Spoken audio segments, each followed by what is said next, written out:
Judge Andrew Napolitano is our Fox News senior judicial analyst. He's here with a look at the legal ramifications of this. And Dennis Michael Lynch is here. He's a documentary filmmaker who's heading down to this area tomorrow and has made 2 films about this issue. We begin with the judge. This is incredible and so undercovered. You saw the numbers. Last year we had 6,500 children coming to this country illegally. This year they're projecting 90,000 is the projection by our government officials. They're saying it could be as high as 150,000 children who are going to come across that southern border this year alone illegally. We can't handle them. And the question is, why? Suddenly, why? Well, I don't know why, but I know how. Remember when the president boasted he has a telephone and he has a pen and he knows how to use them? He could stop all of this with a telephone and a pen. Instead, the president of the United States personally and directly caused this with a telephone and a pen. How? When he said to illegal immigrants, if you do the following things, and he ticked off 13 different things, I will not let the government deport you. He made up those 13 events that they could do to avoid deportation. When he sent that signal to presently residing in the United States of America illegal immigrants, he also sent a signal to people in South and Central America. Send your children here and they won't get deported. And then you'll have an excuse to come here to be with your children and you won't get deported. Megyn, the president has taken an oath to uphold the law. He has some leeway in enforcing the law, but when what he does prevents the law from being enforced, when he does the opposite of what the law says, he's not doing his duty. They say that in 2012, President Obama issued this directive called Deferred Action for Childhood Arrivals. Right. It allows illegal immigrant children who come to America to defer their deportations. But that will only apply to children who were here as of 2007. Apparently, these children didn't read the law, Judge. Apparently, the administration wants to blame them for not understanding that policy. The administration ought to know that no one watching this television show now, and you're the only one breaking this, will believe that it is the fault of these children.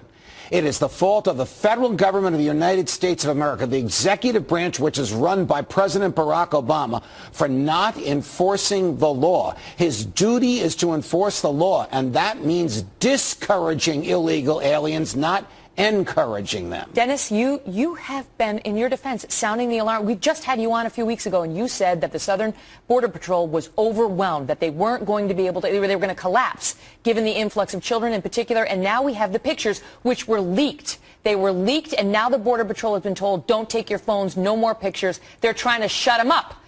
You've been raising the flag on this, and now we see the evidence. It's as bad as you warned. It's about to get worse. It's about to get worse. I told you that the intelligence that I was being given was saying that right now it would be worse than it was 2 weeks before. Entire villages are emptying out and coming from Central America through Mexico to the United States. They will be hitting in the next couple of weeks. What you are seeing right now is the tip of the iceberg. We are not going to be able to handle this. We can't handle it now. You're seeing children being thrown on the floor, not because we don't care, but because we just don't have a way of processing these children. Right. We're not prepared for this. Right. The Border Patrol can't handle it. What I said in the introduction is true. They're literally putting them on buses and sending them to Phoenix and then saying, just get off at the Greyhound, and hopefully you'll report back in 2 weeks with ICE. Now, what the judge said is correct. The fact that these people are coming over saying, hey, America wants us. We're allowed to stay, and there's programs that are going to allow us to stay. The other thing that's happening as well is when they're crossing over the border, they all have the same narrative, and that is the drug cartels were going to kill me. Well, that's what the administration is saying. They're saying that they're fleeing terrible and unprecedented crimes. Right, as if drug cartels have just sprung up out of nowhere. Please, it's not the case. I've been saying it for years, not just on your show. This is the #1 issue facing our country, because in 3 or 4 months from now, these kids are all going to be going to school. And it costs 50% more to educate these children than it does mine or yours. Already the administration is asking for upward of $2 billion, $2 million just in legal fees, right? But $2 billion total to handle this situation. And the question is, Judge, now does this come back politically in a year where the president in late May just deferred more executive action, delaying deportations because he was under political pressure not to do it from Republicans, and they're trying to get illegal or immigration reform through? This won't help the case. No, not at all. This may energize the president's base for the November elections, but this will totally alienate independents and middle Americans who will have to pay for this. And I'm glad you mentioned legal fees. The government provides food, shelter, clothing, health care, education, and free lawyers to these kids. This is the same government that dumps them on a street corner. If any of us dump children on a street corner, we would be arrested for child abuse. The federal government is doing it today. You raise that point. I see these pictures of these children, and you cannot help but think of the Superdome after Katrina and how people were living in their own filth. And there are real risks politically, obviously, to the administration here, but there are health risks right now that we don't seem adequately equipped to handle. Let me go back to what I had said. These kids are going to start going to school. When they come over the border and they're in these detention centers and then put on the bus, nobody's checking them for diseases. These people are coming. They say they are checking. They're trying to get vaccinations up to date with these children. It's one of the reasons why it's such slow going, and FEMA's in charge. Oh, Megan.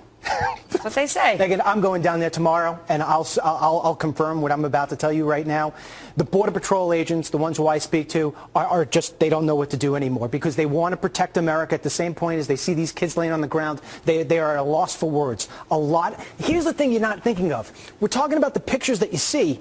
The Border Patrol only catches about 1/3 of people who come across. The other 2/3 are just getting through. Don't you understand? What you're seeing is not really what's happening. It's just only the pimple. I promise you this. This is going to transform this country. He doesn't need a pen, and he doesn't need a phone. All he needs is a blind eye. And that's exactly what's taking place right now. We're going to follow up on this tomorrow night with you as well. Thank you both so much for being here. You're welcome.